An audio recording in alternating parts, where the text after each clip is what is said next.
Hi, I'm Teresa Davenport. My parents never said the words, but they made it clear. I was dirty, unwanted, something to be tolerated, not loved. I wasn't invited to birthdays. Thanksgiving, I ate in the kitchen. They even stole from me, my ideas, my money, my name. But when the CEO they were desperate to impress turned to me and said, "You're the boss," suddenly, their masks fell. But by then, was it too late for redemption, or had I already closed the door? They say charity starts at home, but mine never did. By the time I arrived at the beachfront villa in Newport, the sky was already a soft blur of lavender and pink. The late spring breeze carried hints of salt and expensive perfume, mingling like secrets waiting to be spilled. I'd been invited, technically, but the cold stiffness in the RSVP email from my mother Vera made it clear my presence was more of a formality than a welcome. I parked 2 blocks away, where the valet boys wouldn't recognize my sedan among the fleet of leased luxury. No one came out to greet me. No photographers turned my way. I walked alone down the paved driveway, my heels clicking over the stone like unwelcome punctuation marks. Inside, chandeliers flickered against vaulted ceilings, and laughter floated in waves. It was a scene cut from a lifestyle magazine, everyone dressed in ivory, champagne, or gold. I wore navy. Simple, clean, understated. But to my family, it may as well have been a scarlet letter. A man in a crisp white shirt mistook me for catering. "Back of house," he said, nodding toward the side entrance near the kitchen. I didn't correct him. I should have. But something about his tone. It was familiar, dismissive, routine. I followed the direction he gave, entering through the side like a ghost slipping into a story not meant for her. No place card bore my name. The tables, adorned with peonies and gold-rimmed glasses, seemed to pretend I didn't exist. Guests leaned into one another, sharing stories with clinking drinks and exaggerated smiles. I stood beside a potted palm, invisible and unacknowledged, until she appeared. My mother. Vera floated in like a high priestess presiding over her temple. Her tailored white dress hugged her frame. Her pearls rested just below her throat, a symbol of authority, not elegance. She spotted me and frowned as though I'd shown up with mud on my shoes. "Oh, Teresa," she sighed, waving me closer with the kind of condescension that stuck to your skin. "Would you mind helping out in the back? We're short on hands." I blinked. "I'm a guest," I said, softly, unsure if I was stating a fact or asking permission. She didn't miss a beat. From her clutch, she pulled out a black apron, creased, functional, the kind servers wore. "Just for a bit," she said. "You'll be more comfortable away from all this." Callista, my older sister, sauntered over in a sequined dress, laughing like a movie star at a premiere. "It's a joke, Tess. Loosen up." She raised a glass of rosé. "Cheers to the family peacemaker." I took the apron. Not because I wanted to, because sometimes silence is the only resistance you can afford when you're surrounded by people who thrive on your protest. I tied it around my waist, not too tight, and felt the fabric settle over me like a verdict. No one noticed. I passed through the crowd like vapor, clearing plates, refilling glasses, overhearing conversations I was never meant to hear. "That's Callista's sister?" someone whispered. "I thought she was, I don't know, a counselor or something?" "I heard she works in finance? Or used to." My throat tightened. I used to run departments. I signed off million-dollar approvals. But here, in this house, among these people, none of that mattered. Because they never saw me, they never wanted to. I remember the first time my mother called me dirty. I was 6. I'd spilled grape juice on a white tablecloth during a family brunch. Callista had smeared makeup all over a couch cushion the same day. But only I got dragged by the arm and hosed off in the backyard like a stray. "Don't touch the good plates, Teresa. Your hands always leave something behind." It was always like that, dirty, untrustworthy, less. Even when I brought home awards, scholarships, job offers, they dismissed it all as luck, or worse, charity. Birthdays passed with, "Oh, was that today?" and "We'll make it up to you." They never did. I swallowed all of it. Success, for me, was escape.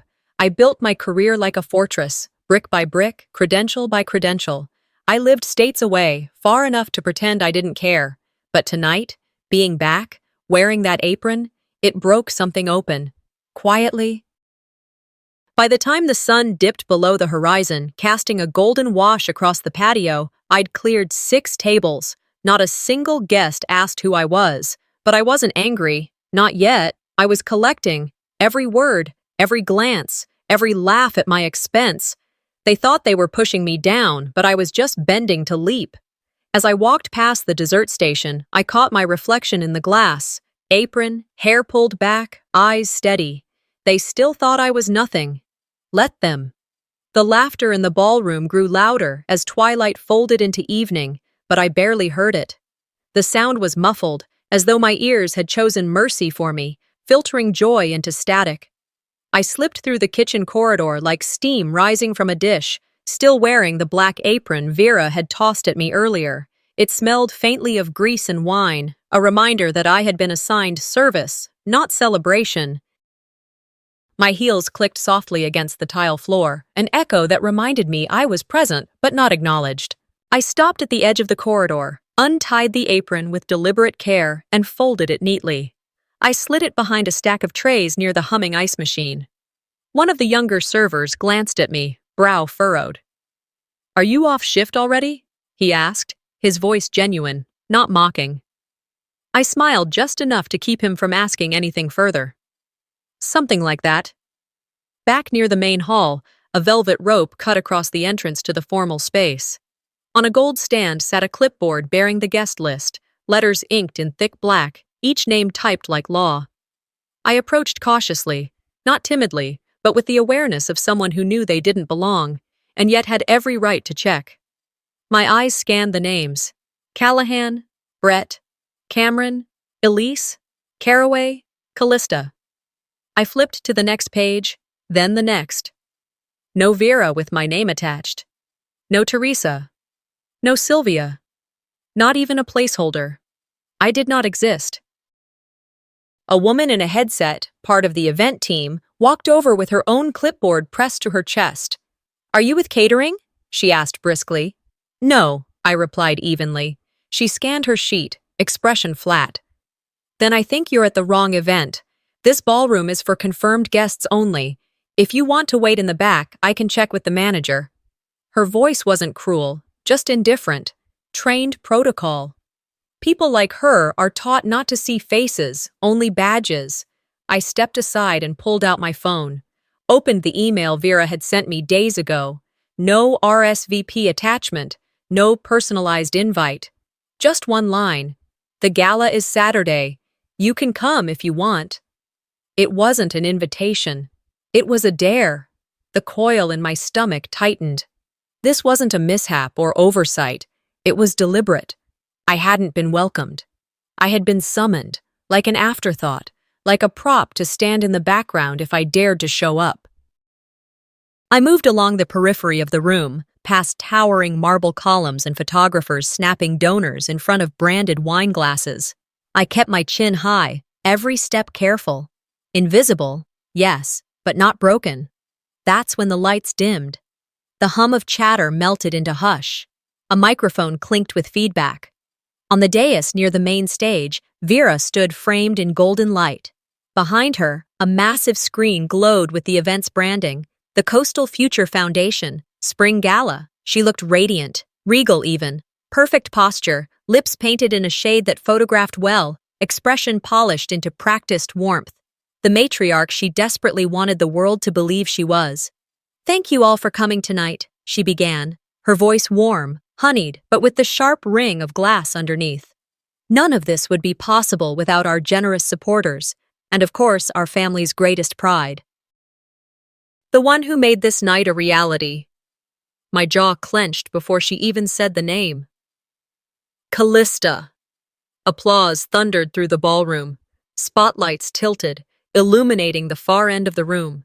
And there she came. Callista glided in, wrapped in a gown of molten gold that shimmered with every step.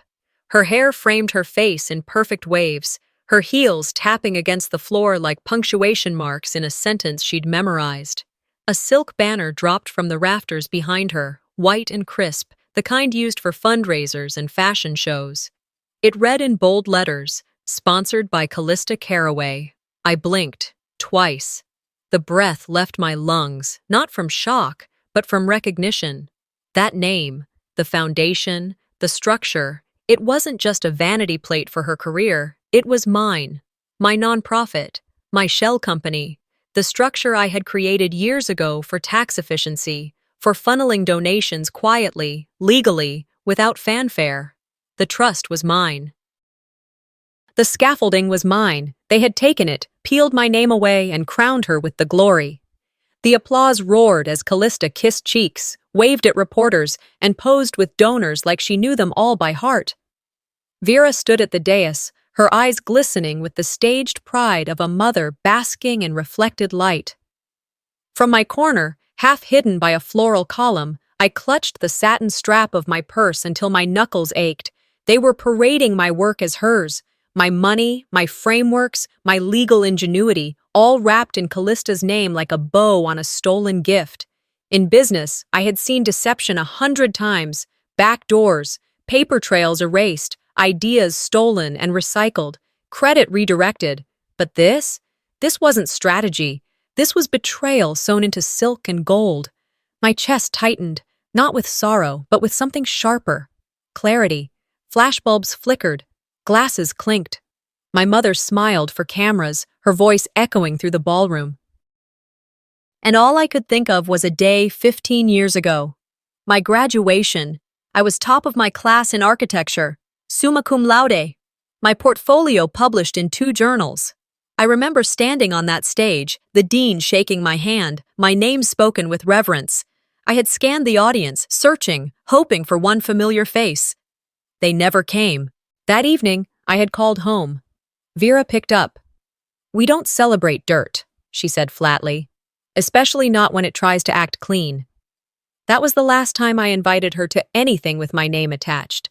And yet, here we were, full circle, same contempt, same erasure, different stage, different dress, except now the gown shimmered gold, the foundation was public, the applause deafening, and the money was mine. I pressed my back against the cool marble column, steadied my breath. Anger wanted to roar, rage wanted to shout, but I stayed still, because fury in silence is a fire that burns deeper. I let my eyes rest on the logo shining on the screen behind Callista. That logo, I designed it. That domain name, I registered it. That trust fund, I funded it. They thought erasing my name would make me disappear, but they forgot one thing. I own the foundation they're standing on. They erased my name from the gala. But they forgot one thing. I own the foundation it's built on. I closed the heavy door to my penthouse and leaned against it, chest rising and falling in shallow breaths. Outside, twilight had folded into night, turning the Denver skyline into streaks of blue and silver, glass towers catching the last of the day's light.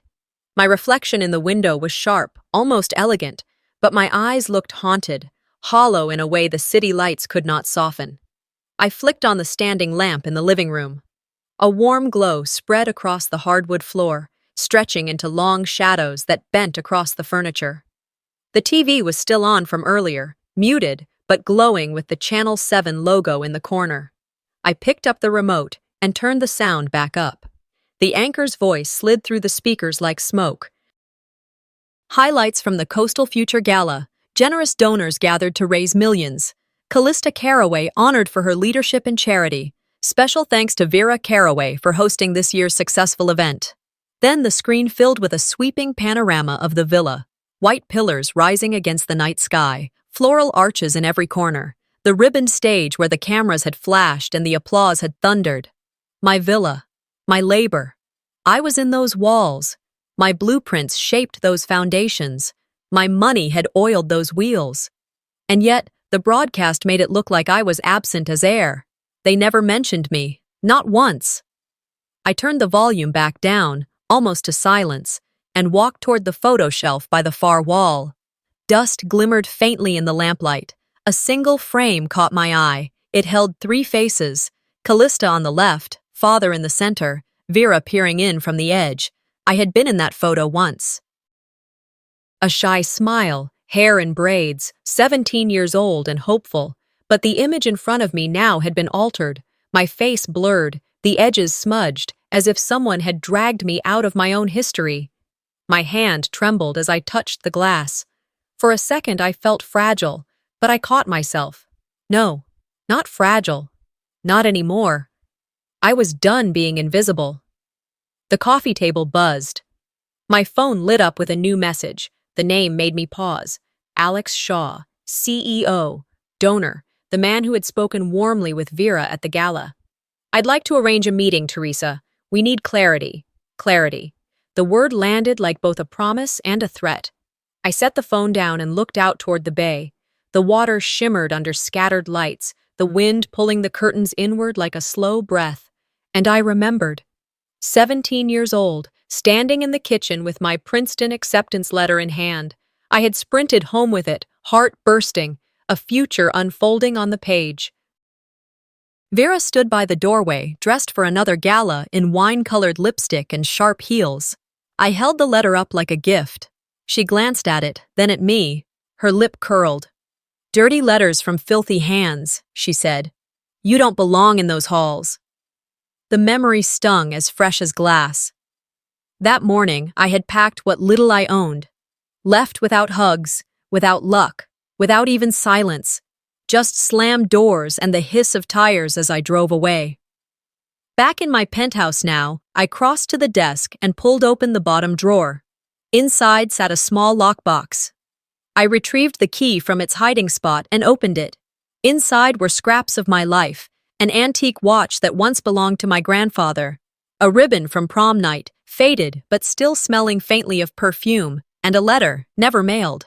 I unfolded it carefully. On cream stationery, in Vera's handwriting, it read, "I always wanted you, but I didn't want them to see." My chest clenched. Shame used to taste like betrayal, bitter, sour, metallic. But now, reading those words, shame burned into fuel. I dug deeper into the box and found something else, a matchbook from one of Callista's launch parties. Inside, folded, was a receipt. My eyes scanned the line items, catering services, billed to my firm, banner printing, paid for through my design company's account, my logo faintly watermarked behind hers on the final files. Subtle. So subtle that most people wouldn't notice. But I noticed. I sat at the edge of the couch, legs tucked under me, staring at the walls that had seen me through sleepless nights and deadlines. Those walls had heard the scratching of my pens, the endless clicks of my keyboard, the murmured phone calls to clients who doubted me until I proved them wrong. They thought they had erased me, but I had archived everything, every contract, every invoice, every receipt that bore my name, hidden in the background but never lost. By the time the sky began to pale with early dawn, I had brewed coffee so dark it smelled almost bitter enough to wake the dead. I carried the mug to my desk, opened my laptop, and felt the cool hum of the machine under my fingertips. I hesitated for just a moment, then began to type. The deeds, the logos, the contracts, they point in only one direction, my direction. I attached the documents, proof of ownership for the villa, proof of design blueprints drafted under my name, financing details routed through my accounts, emails where I had secured the venue agreements months before Vera claimed the sponsorship. It was all there. I sat still for a moment, listening to the hollow quiet of the apartment. My heart beat hard against my ribs, but it wasn't panic. It was something sharper, alive. I pressed send. The screen blinked confirmation. Message delivered. I shut the laptop gently and sat back, listening to the city stir awake outside. Car horns echoed faintly down the avenues. Distant music spilled from a rooftop bar. The world kept turning. I rose and stood at the window, shoulders squared against the skyline. The weight of invisibility didn't vanish entirely, but it lifted, just enough for me to feel taller, steadier. For the first time in years, I knew I had spoken truth into a room built entirely on lies.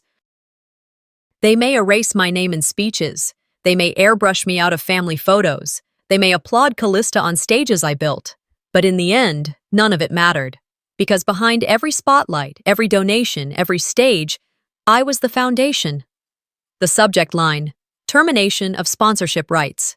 Immediate effect. That email sat in my sent folder, its words simple but sharp. I stared at the glow of my laptop, then the early morning light creeping through the curtains. The world outside my penthouse still slept, but I knew the day ahead would wake many truths. I stepped out of my bedroom into the foyer, heart pounding. I paused at the window overlooking the bay. The villa, still stark in the dawn, its white walls, the balconies, the terrace built with my vision, looked like it belonged to someone else. Someone who wore my dreams as costumes. I took the stairs two at a time down to the driveway. The air was crisp. The valet stand stood empty. Staff from last night were rolling down awnings, sweeping petals that hadn't fallen completely. Every crushed flower petal reminded me of what I'd sacrificed. When I entered the villa, silence hung in the air. No music, no chatter, just the soft echo of my own footsteps across marble floors. I ran a hand along the surface of the long banquet table where guests had mingled. Their glasses were still sitting in clusters, some cleared, some forgotten. A single wine glass lay tipped near the doorway, lipstick smudged on its rim. "Good morning, Miss Davenport," called a voice from behind. The property manager, a quiet woman named Maria, emerged from the service corridor. She paused, adjusting her clipboard as she saw me. "This place, it's mine," I said, more to the empty wall than to Maria. Her eyes flicked to the glass, to the table, then back to me. She nodded gently. "Yes," she said. "Everything's under your name, the deed, the contracts. All legal work is clear." Her voice was soft, almost like she was telling someone they are free after being trapped. I closed my eyes. I remembered when I first bought this villa, quietly. Under my company's registered name. Vera insisted it was a friend's property, then an event space. Callista always talked about our family estate, as if I had nothing to do with it. I let it go then. I let the lie settle in so smooth I almost believed it. Now, standing here, I realized how many times I had dined elsewhere while pretending to belong here. A memory struck.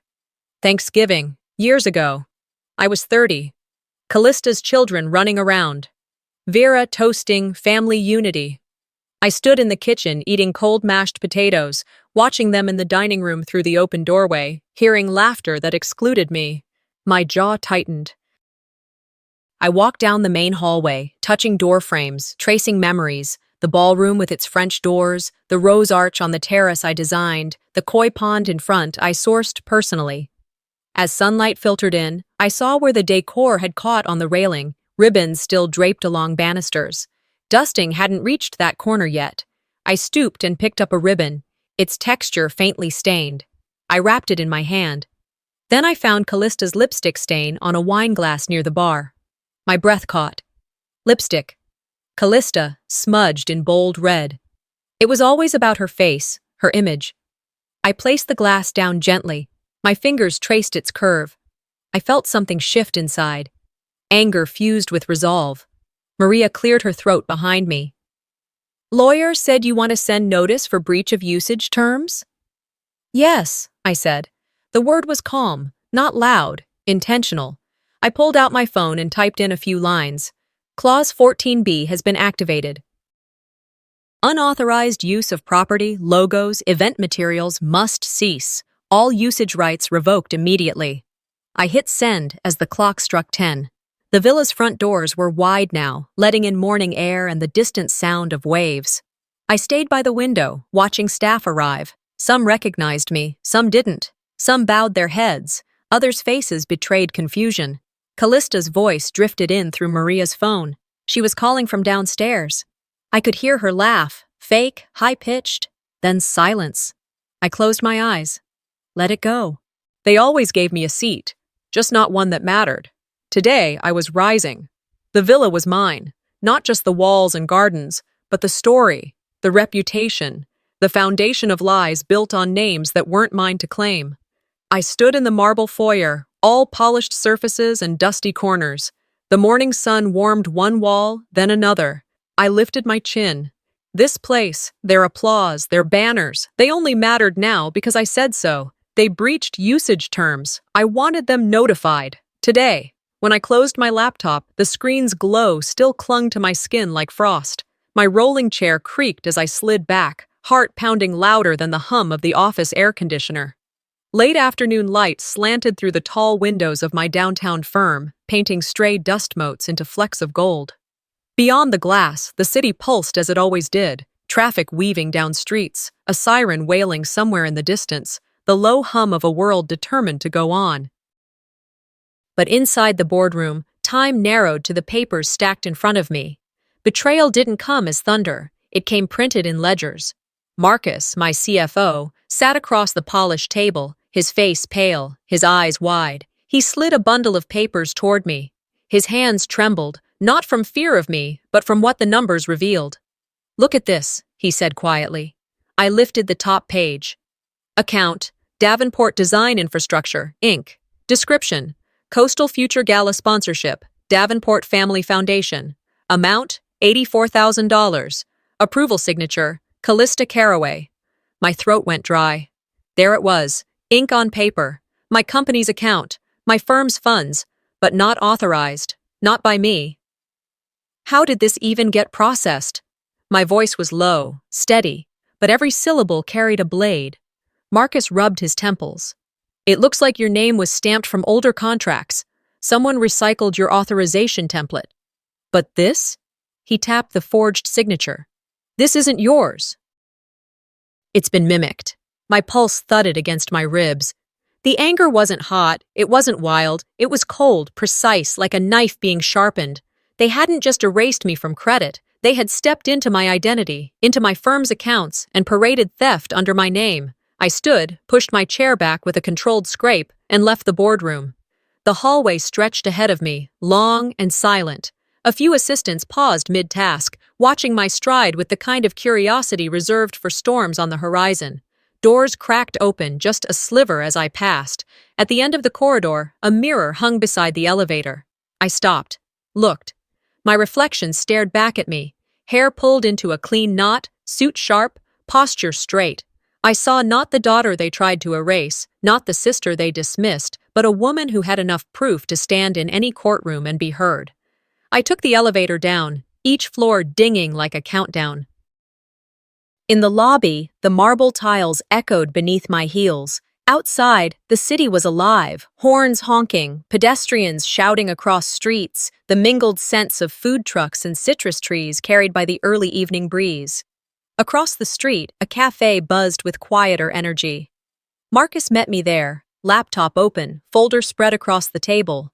He turned the screen toward me. Bank statements, authorization logs. My own emails from months ago where, out of tired trust, I had shared a password with Callista. That password had been used. Once, then again. Vendor payments signed under my name. Sponsorship checks printed as if I'd approved them myself. I pressed my palm flat against the table, grounding myself. Betrayal didn't feel cinematic. It wasn't loud. It was the kind of weight that pressed into your chest, slow and merciless, until breathing felt like a privilege. I texted Callista directly. "This sponsorship charge." "Explain." Her reply came minutes later. "Mom told me you were fine with it. It was just logistics. Don't make drama." Just logistics.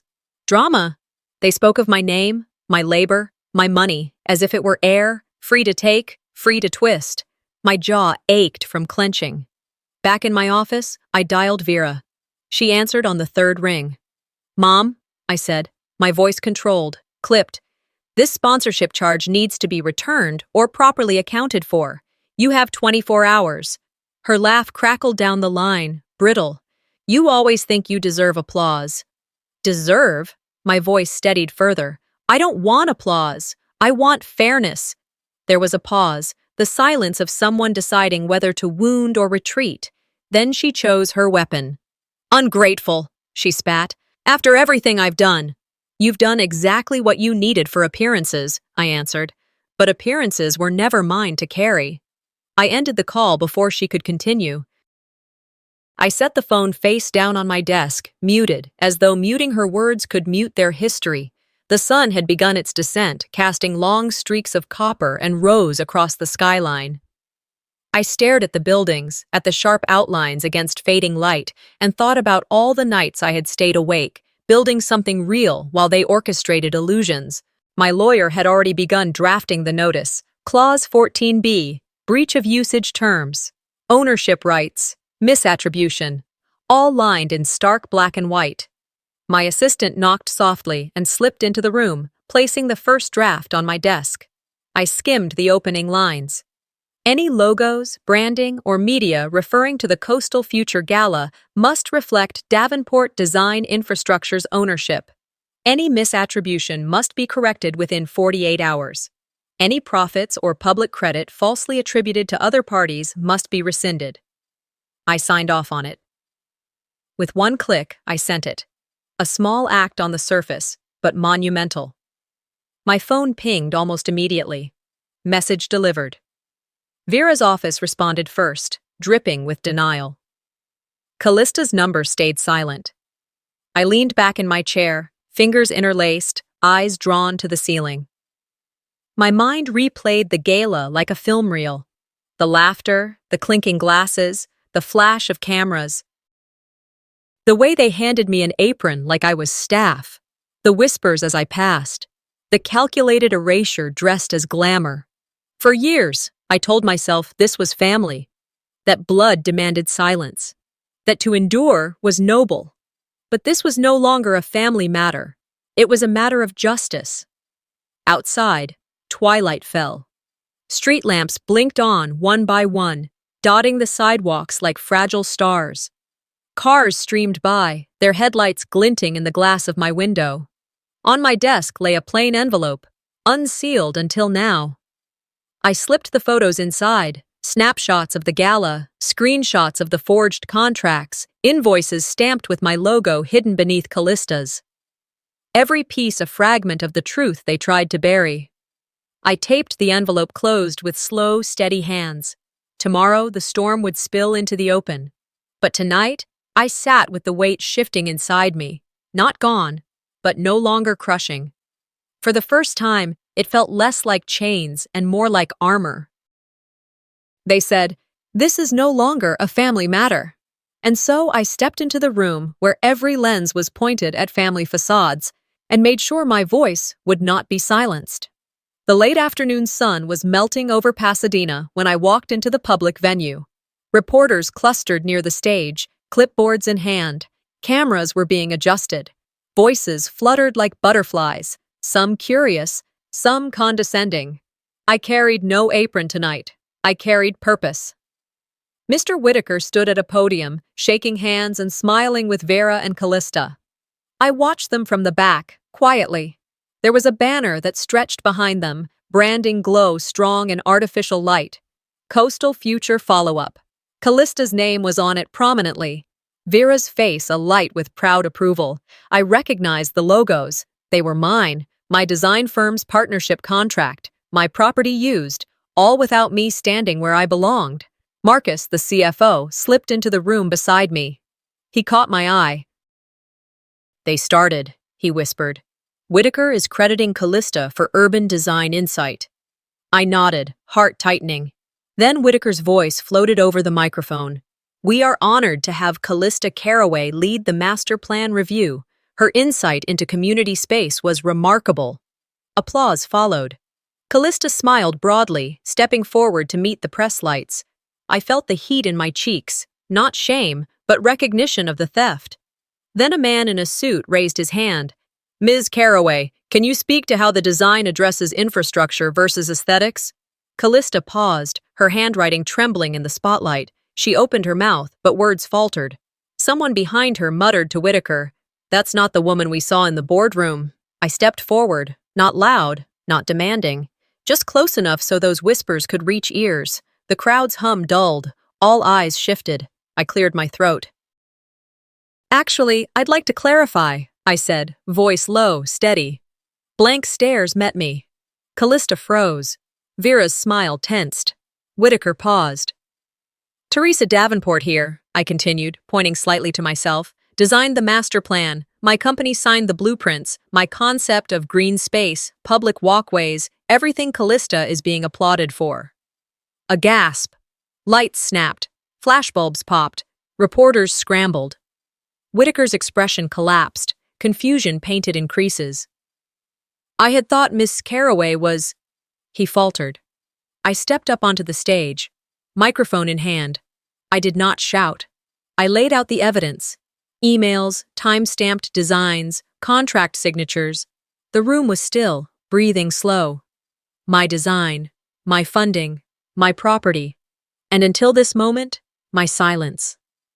The photos behind me flickered under lights, logos revealed, contracts presented, audio recordings of calls, legal disclaimers that had been buried, the names that had been misattributed. The narrative built by lies. Whitaker nodded. I was misled, he said, voice hushed. The crowd shifted, whispers rising. She's the true visionary. What about Callista? Callista's face was ashen. Vera looked betrayed and caught. I let the flashbulbs burst like confession. Years of being hidden, ignored, erased. They couldn't erase the truth tonight. Then Vera stepped toward me, voice barely above a whisper. You think you've won? This isn't over. It was pity and threat mingled. I looked her in the eyes, calm, clear. Then let's make it official. The crowd tensed, cameras shifted. Callista looked away. Whitaker's eyes flickered with regret, or maybe respect. Outside, press cameras clicked. I felt the weight of exposure, but also relief. The lie was crumbling. My hands were trembling, not from fear, but from urgency, from wanting everything I had worked for to be acknowledged. I had stood in the back long enough. They will respond. They will try to spin this. But the moment my voice left my lips, everything changed. I stepped off the stage. Reporters pressed forward. I gathered my coat. Someone asked how I felt. I said, I feel visible. It was simple, but true. They still expected me to bow, to apologize for being ambitious. But ambition isn't shame, it's survival. This is my moment. They said, then let's make it official. So I walked into the City Hall briefing room as the morning sun stretched across Pasadena's polished marble. The air vibrated with the murmur of reporters trading notes and the metallic shuffle of camera crews adjusting lights. The whole place smelled like hot pavement tracked in from outside, mixed with bitter coffee that someone had abandoned on a windowsill. I could taste nerves and resolve together, like copper and salt at the back of my tongue. I hadn't rehearsed a speech, not one line, but my mind was sharp, my body carrying me forward even as my pulse hammered in my ears. I entered through the side door. Vera and Callista were already seated at the front row of reserved chairs, Vera immaculate in a cream blazer, Callista with that signature smile she wore like armor, the kind of smile that demanded a room turn toward her. Officials greeted them first, shaking hands, speaking warmly. I didn't rush. I straightened the collar of my jacket, squared my shoulders, and walked steadily toward the podium. Mr. Whitaker, the city development director, cleared his throat. He looked down at the stack of remarks prepared for him, then looked back up. His voice rang out, calm but firm. Ladies and gentlemen, this initiative would not be possible without our lead, Ms. Teresa Davenport, our boss. For a moment, time fractured. A gasp rippled through the room, quick and electric. Flashbulbs snapped, each burst of light momentarily blinding me. Callista's carefully trained smile wavered, edges trembling before she caught herself. Vera's jaw tightened, lips pressed together like someone who refused to blink. And me? I stepped forward, not elegant, not rehearsed, but steady. Thank you, I began, my throat tight but my voice clear enough to echo across microphones. I designed the project plan, I financed the critical elements, I approved the construction schedules, and the truth is, none of this is possible without acknowledging who actually did the work. Reporters leaned forward, pens hovering. Their cameras zoomed in, catching the sharpness of my tone, the firmness of my stance. Callista opened her mouth, then closed it again, silenced by the weight of the moment. Vera adjusted her glasses, looking over the rim at me with an expression that was neither pride nor fury, but something brittle, like porcelain beginning to crack. Then came the collapse. Vera's face paled. Her hand shot out, clutching the edge of the podium as though it were the only solid thing in the room. Her chest heaved dramatically. I can't. she whispered, her knees buckling slightly. Someone yelled, "Medic!" and the audience erupted in startled murmurs. Paramedics rushed forward. Vera leaned back against their arms, eyes closed, a respirator mask hovering near her face. The room shifted instantly, reporters murmuring concern, some snapping photos of the supposed medical emergency, others whispering as though tragedy had just unfolded in front of them. I didn't move. Part of me wanted to kneel, to help, to remember she was still my mother. Another part of me wanted the world to see what I had seen my whole life, her mastery of spectacle, her talent for turning sympathy into currency. Minutes later, out in the hallway where the noise had thinned, I overheard what changed everything. One of the EMTs leaned toward a colleague, unaware of the nearby phone's recording. "Vitals are normal. She's just putting on a show." And then, caught in a frame by someone's shaky camera phone, the faintest smirk crossing Vera's lips when she thought no one was looking. By the time the footage circulated through the crowd, the question had already shifted. Was it genuine? Or was this performance, another manipulation for sympathy? Whitaker found me in the corner of the hallway. His face was lined with regret. "Teresa," he said, voice low. "I'm sorry I was misled." I met his eyes without flinching. "The public deserves more than comfortable lies," I replied. My hands didn't tremble. I wanted to raise my fist. Instead, I raised my voice, calm, precise, undeniable. Back in the room, a reporter called out, "How long have you let others take credit for your work?" I paused, letting the silence settle heavy before answering. "Too long. I used to apologize for existing. Not anymore." The cameras caught every word. Phones lit up with live tweets and breaking posts. Headlines flashed across social feeds. Boss revealed, Teresa Davenport speaks out. Callista stepped forward, her voice small compared to her usual stage presence. "You didn't have to announce it this way," she whispered, just loud enough for the microphones to catch. I lifted my chin. "You didn't have to steal it either." The room hushed, reporters scribbling furiously. Vera, still propped up by paramedics, sat stiff as stone, her expression crumbling, mask slipping one crack at a time. When the press conference ended, I stepped outside. The air downtown was sharp with sunlight, warm pavement radiating heat beneath my heels. Reporters followed, cameras still clicking. Someone asked me, "What now?" I paused on the city hall steps, sunlight painting the concrete around me in gold. I felt both steel and soreness threading through my veins. "What now?" I said slowly. "Is truth. They'll scramble to salvage face. I'll be here, watching." My phone buzzed with alerts, calls from news outlets, messages from strangers. Some were kind. Others hid knives in the shape of compliments. "Well done, Teresa. You finally showed up." I let them say it. I let them finally see it. Because the chain of silence had broken. The lie had cracked in the light of day. And I stood, not trembling, not fading, but fully present in every inch of that marble room. This wasn't the end. It was the moment I stopped apologizing for being more than invisible. I used to apologize for existing. Not anymore. The morning after Vera's collapse, half-staged, half-exposed, I woke in my penthouse to a world that already knew. The first thing I heard wasn't birdsong or the hum of traffic below, but the vibration of my phone on the nightstand. Before I even opened my eyes, the screen glowed with notifications stacked like dominoes, news alerts, tagged posts, screenshots of headlines, even a voicemail flagged from an anonymous whistleblower.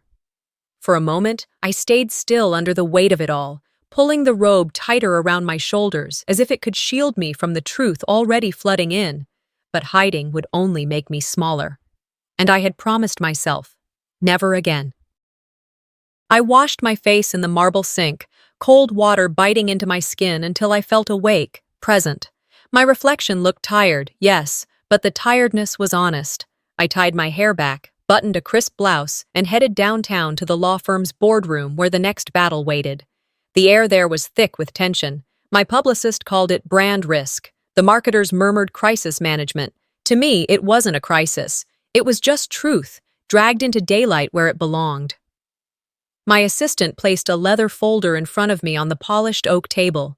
I opened it, inhaling the faint smell of ink and varnished wood. Inside were press releases, draft agreements, legal severance documents, everything we needed to cut the last threads binding me to Vera and Callista. I picked up the pen, the weight of it solid in my hand, and signed, one stroke, then another. My name carved its way across the page with deliberate calm. With that, every personal and business association with them, branding, image rights, sponsorship credits, foundation funds, was severed. Official, enforceable, unshakable. My publicist stood by the window, arms folded tight, watching. His voice was careful, kind, but edged with warning. This will burn bridges. I didn't even look up as I slid the document back across the table. They were never bridges, I said evenly. They were only chains. The room went still. No one argued, because they knew I was right. And then, like clockwork, karma clicked on its loudspeaker. An email from that anonymous source hit my inbox. Inside, a voicemail file waited. I pressed play. Vera's voice filled the boardroom, stripped of its performance, raw and brittle. Teresa's just a piece we tolerate. She was never part of this family. The words landed like a verdict, not just a confession. My colleagues looked at me, some horrified, others quietly vindicated. I sat still, fingers clasped, heartbeat steadying itself against the sting. For years, I had lived with versions of that message whispered behind my back. Now the world could hear it for themselves. Within hours, the dominoes fell. Sponsors withdrew. Contracts were canceled. Callista's name vanished from promotional displays and merchandise shelves. Vera's foundation board scrambled to release a statement. Weak, defensive, worded in circles that convinced no one. Newspapers dissected the voicemail line by line. Social media erupted. Manipulation. Betrayal. Who gets credit when she built it all? By late afternoon, the world wasn't just listening. It was demanding answers. And I was ready to give them. That evening, I stood at a podium in front of the council chamber, a temporary press stage set up across from City Hall. Rows of reporters filled the plaza, cameras flashing, microphones angled like arrows. The air smelled faintly of exhaust and street food from nearby vendors, the ordinary life of Pasadena pressing up against this extraordinary moment. I wore a tailored navy suit, no glitter, no sequins, no apology stitched into the seams, just steel, cloth, and presence. I cleared my throat, let silence settle for one heartbeat, then spoke. Thank you for being here. I didn't come to shame anyone. I came to reclaim what has always been mine. Behind me, a screen lit up with the proof. Blueprints stamped with my name, contract scans, deeds with my signature, invoices linking back to my accounts. Evidence, unvarnished, undeniable. I spent years trying to earn a seat at a table where they never planned to feed me, I continued, voice steady, carrying over the murmurs. So I built my own. For a second, the plaza held its breath. Then applause began, soft, hesitant, then swelling into something stronger.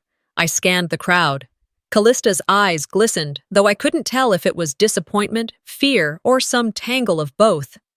Vera's face was a study in stone, mask slipping crack by crack. Reporters shouted questions, their voices colliding. I answered clearly, firmly, no excuses, no theatrics, just truth. Afterward, stepping off the stage, I felt the weight shift inside me, heavy in some places, lighter in others. The sun was setting, slanting long shadows across the glass facade of the council building. Reporters pressed forward again. How do you move forward? One asked. What's next? Another called out. I paused at the top of the steps, letting the golden light warm my face. I walk away from lies, I said. I walk toward truth. Back at my penthouse, when the city was finally quiet again, I opened the safe in my study. Inside lay the old family photograph. In the doctored version, 3 faces smiled. Vera, father, Callista. My face had been cut from the frame long ago. I pulled out the uncut version I'd kept hidden all these years. I placed the 2 photos side by side, then slid them both into a drawer and turned the key. Because the truth isn't about erasing what happened. It's about owning it. I made myself a cup of tea and stood by the window, watching the lights of the city flicker on one by one. Bridges might burn, reputations might fracture, but my name, my presence, was no longer for sale. It was over, and I was still standing. It's over, and I'm still standing. The car's tires crunched over worn gravel as I turned onto Maple Street in Sacramento. My old neighborhood looked smaller now, houses faded in paint and time, lawns untouched. Afternoon sun slanted through oak trees, making mottled shadows dance on cracked sidewalks. I sat in the driver's seat a moment, keys in hand, heart full of memories that prickled like cold wind. I stepped out and locked the car. No fanfare, no cameras, just me and the creaking gate, which I opened with the old key, hidden under that loose brick beside the porch, exactly where I left it decades ago. The house was quiet, empty. Odd furniture outlines still visible, family portraits removed, rooms echoing with what was left behind rather than what had been. Inside the kitchen, I paused at the linoleum floor where I had scraped knees. Cabinets stained, countertop chipped. A stool at the kids' table remained, pushed aside, dusty. No one sat there any longer. I touched it and held my breath. Holidays when my siblings laughed in the big dining room. My tears tucked into my chest as I stood over the sink. I walked through rooms I'd barely entered as a child. My old bedroom, windows cracked, blinds askew. Faded photographs hung by nails, frames empty, spots where I had been cut out, me smiling with birthday cake, me in a graduation gown, empty space where I should have been. I moved to the counter and placed an envelope, sealed, simple. Inside, an old photo of us three, Vera, Callista, me, taken years ago when our smiles meant something. Also a copy of the deed I revoked, proof that no signature on a contract could buy me out of my identity, and a single line I had waited years to write. You taught me nothing, except how to survive you. I stood in the empty kitchen a long while, absorbing everything, the smell of mildew in cupboards, the dust motes dancing in afternoon light, the silence of rooms without meaning. I exhaled, steady, no tears, just release. Later, I drove back to Los Angeles. The drive was long. The sun dipped behind hills, the sky melted from gold to rose to violet. In my rearview mirror, I saw the highways and cars, lights sparking. I thought of home, not just this house, but every place I was made to feel less than, erased, dismissed. Those places were fragments, yet they built me. In LA, I went to a small cafe where my firm works with survivors. A woman named Maria waited. She'd gone through what I once did. Erased, silenced. She ordered tea. I had herbal tea, no milk, no sugar. We sat by a window, looking out at city traffic, at people moving past as if nothing mattered. Maria looked at me and said softly, "You helped me find my voice." I smiled, humble, gentle. Took me 30 years to find mine. Glad you found yours sooner. We held our cups. The warmth seeped in. Outside, traffic lights blinked green, yellow, red. The city pulsed, life. That night, I sat in my office, shelves lit with awards and models and blueprints. My desk was tidy, no messy papers, no reminders. My hands found the old family photo, full version, uncut, on my shelf beside a new photo. Me alone, smiling, strong, peaceful. I didn't replace the other photo. I didn't throw it away. I just didn't need it visible. Staring out the window, I heard distant laughter from the street. Kids playing, neighbors chatting, warm lights in homes. Simple, human. I am not healed.